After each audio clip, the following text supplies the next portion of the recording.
For every mountain, you brought me over. For every trial, you've seen me through. For every blessing, hallelujah. For this I give you praise. Good morning, good afternoon, or good evening, whichever time of day you find your ears. Listen to the sound that is flowing from your speakers. This is CJ, C-E-E-J-A-Y. Welcome back to CJ's Spiritual Sports segment, HBCU edition for the 2017-18 football season. And if you don't know what HBCU stands for, Google it. Nonetheless, I digress as I sprinkle a little spirituality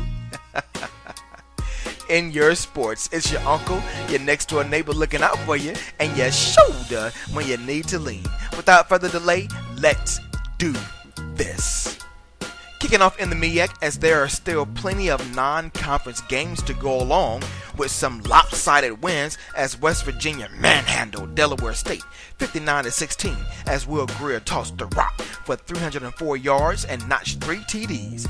Howard was ran over by Richmond 68-21 as quarterback Kyle Laletta threw for 290 yards and accounted for 1, 2, 3, 4, 5, and 6 touchdowns. Over in the state of South Carolina, Johnson C. Smith was shut out by South Carolina State 41-0 as the Bulldogs came up with 2 INTs. Montana simply outclassed Savannah State 56-3 as Montana's quarterback threw 3 TDs. Norfolk State traveled to James Madison and got walloped 75-14 with Trey Sharp carrying the rock for 130 yards and a score. Morgan State was shut out by Rutgers 65-0 as Raheem Blackshear toted the rock for 2 TDs. Meanwhile, North Carolina A&T held their own against Charlotte 35-31 as Malik Wilson caught a TD pass. Hampton notched another win with a shutout against Livingstone 59-0 as quarterback Brandon Green and Yaki Johnson each scored 3 TDs.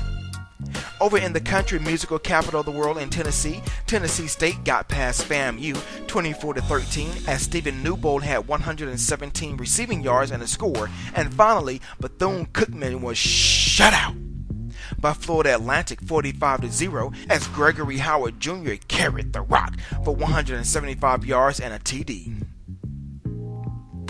This sports segment is dedicated to all first responders, National Guard, civilians, neighbors, various organizations, and many, many more who gave up their time, their donations, their prayers, their money, their blood, and so much more to help those in dire need from the devastation of Hurricane Harvey in my resident city of Houston and all of Southeast Texas.